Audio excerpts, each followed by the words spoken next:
The Pied Piper of Hamelin is an English poem written by Robert Browning, who lived from 1812 to 1889. Littered with beautiful rhymes and imagery, this tale carries with it a clear lesson. Always keep your promises.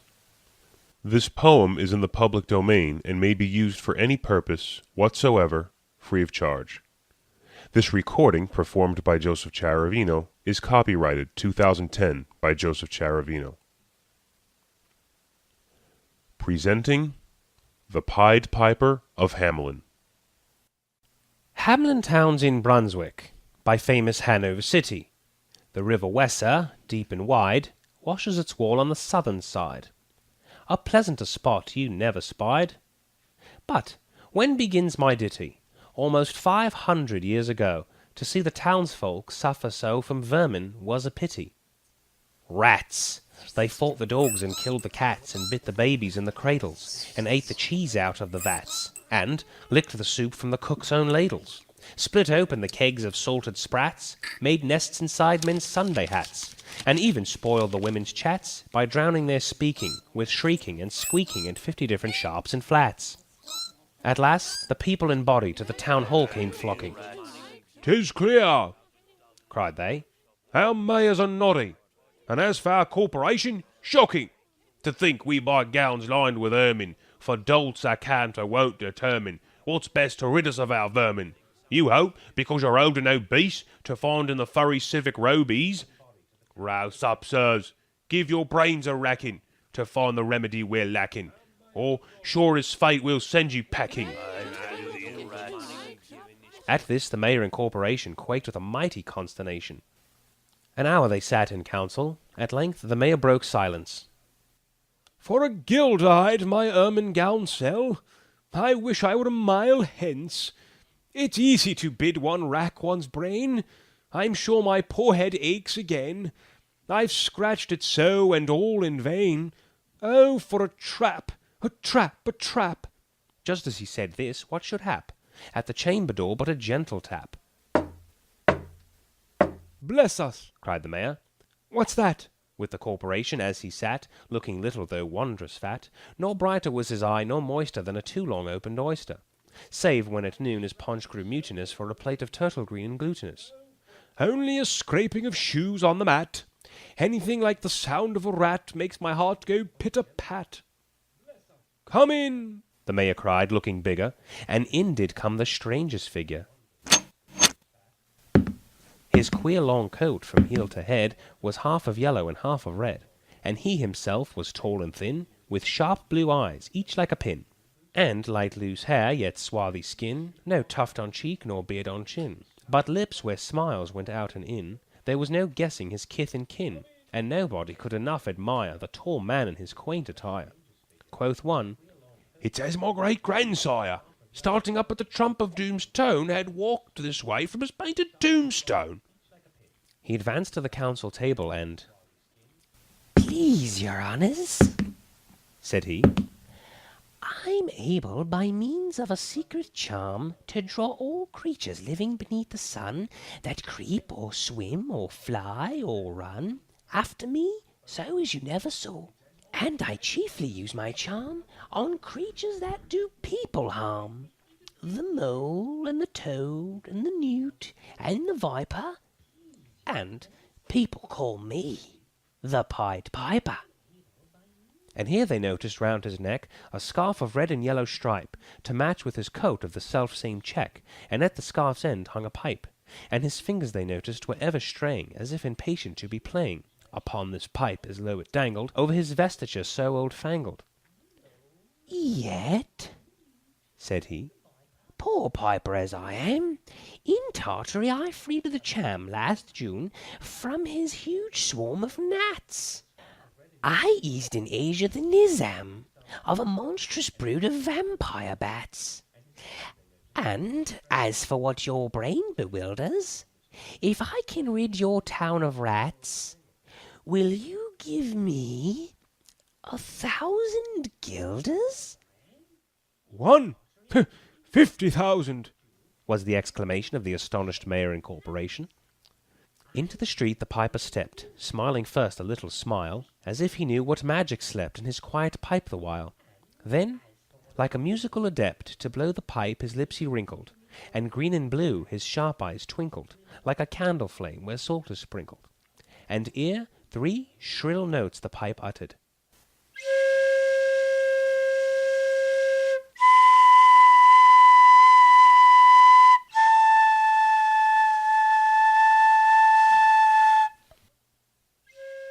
You heard as if an army muttered, and the muttering grew into a grumbling, and the grumbling grew into a mighty rumbling, and out of the houses the rats came tumbling. Great rats, small rats, lean rats, brawny rats, brown rats, black rats, grey rats, tawny rats, grave-oaked plodders and gay young friskers, fathers, mothers, uncles, cousins, cocking tails and pricking whiskers, families by the tens and dozens, brothers, sisters, husbands, wives, follow the piper for their lives. From street to street he piped advancing, and step for step they followed dancing, until they came to the river Weser, wherein all plunged and perished. Save one, who, stout as Julius Caesar, swam across and lived to carry, as he the manuscript he cherished, to Ratland, home his commentary, which was, At the first shrill notes of the pipe, I heard a sound as of scraping tripe, and putting apples wondrous ripe into a cider presser's gripe, and moving away of pickle tub boards, and leaving a jar of conserve cupboards, and a drawing of the cork of train oil flasks, and a breaking of hoops of butter casks. And it seemed as if a voice, sweeter far than by harp or by psaltery is breathed, call out, "Oh, rats, rejoice! The world has grown to one vast dry psaltery. So munch on, crunch on, take your nuncheon, breakfast, supper, dinner, luncheon, and just as a bulky sugar puncheon, already staved, like a great sun shone, glorious scarce an inch before me, just as methought it said, come, bore me, I found the Weser rolling o'er me." You should have heard the Hamelin people ringing the bells till they rocked the steeple. Go! Cried the mayor. And get long poles, poke out the nests and block up the holes, consult with carpenters and builders, and leave in our town not even a trace of the rats. When suddenly up the face of the piper perked in the marketplace, with, "First, if you please, my 1,000 guilders." 1,000 guilders! The mayor looked blue, and so did the corporation too, for council dinners made rare havoc, with claret, Marseille, Vindegrave, Hock, and half the money would replenish their cellar's biggest butt with Rhenish, to pay this sum to a wandering fellow with a gypsy coat of red and yellow. Besides, Quoth the mayor, with a knowing wink, our business was done at the river's brink. We saw with our eyes the vermin sink, and what's dead can't come to life, I think. So, friend, we're not the folks to shrink from the duty of giving you something to drink, and a matter of the money to put in your poke. But as for the guilders, what we spoke of them, as you very well know, was in joke. Besides, our losses have made us thrifty. 1,000 guilders. Come, take 50. the piper's face fell, and he cried, "No trifling. I can't wait beside. I've promised to visit by dinner time Baghdad, and accept the prime of the head cook's pottage, all he's rich in for having left in the caliph's kitchen of a nest of scorpions no survivor. With him I proved no bargain driver. With you, don't think I'll bait a stiver, and folks who put me in passion may find me pipe after another fashion." How? cried the mayor. Do you think I brook being worse treated than a crook, insulted by a lazy ribald, with idle pipe and vestiture piebald? You threaten us, fellow? Do your worst. Blow your pipe there till you burst. Once more he stepped into the street, and to his lips again laid the long pipe of smooth straight cane. And ere he blew 3 notes, such sweet soft notes, as yet musician's cunning never gave the enraptured air.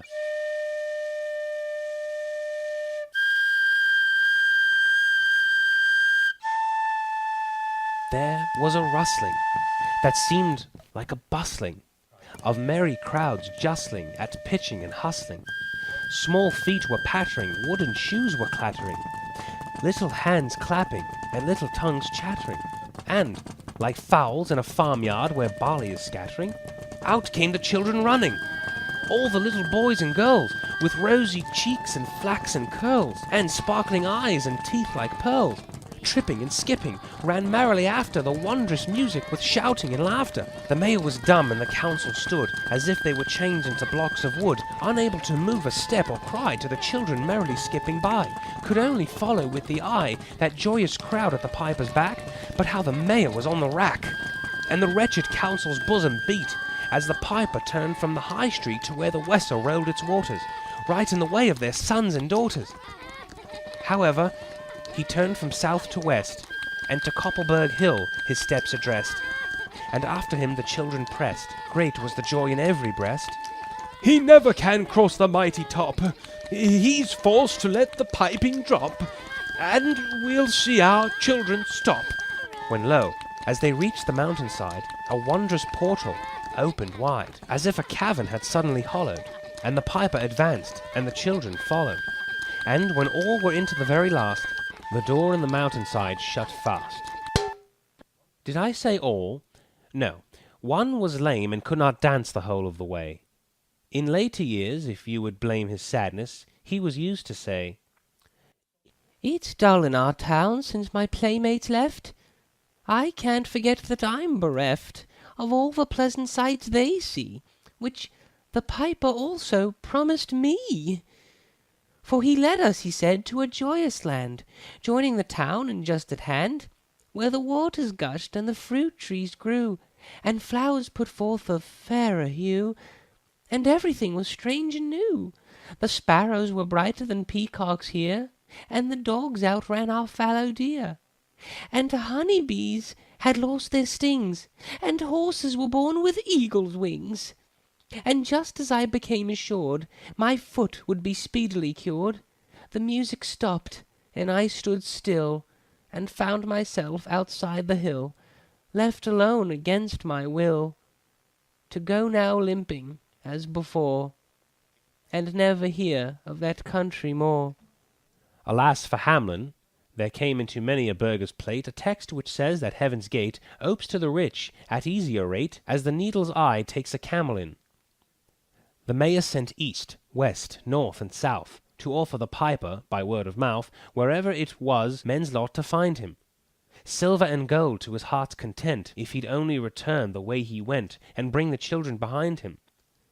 But when he saw 'twas a lost endeavour, and the piper and dancers were gone forever, they made a decree that lawyers never should think their records duly dated, if, after the day of the month and year, these words did not as well appear. "And so long after what happened here, on the 22nd of July, 1376, and the better, in memory to fix, the place of the children's last retreat they called the Pied Piper Street, where any one playing on pipe or tabor was sure for the future to lose his labour. Nor suffered they hostelry or tavern to shock with mirth a street so solemn, but opposite the place of the cavern they wrote the story on a column, and on the great church window painted the same, to make the world acquainted how their children were stolen away. And I must not omit to say that in Transylvania there's a tribe of alien people who ascribe the outlandish ways and dress on which their neighbours lay such stress to their fathers and mothers having risen out of some subterraneous prison, into which they were trepanned long time ago in a mighty band, out of Hamelin town in Brunswick land. But how or why they don't know.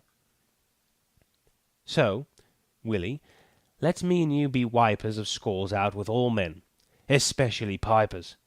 And, whether they pipe us free from rats or from mice, if we've promised them aught, let us keep our promise.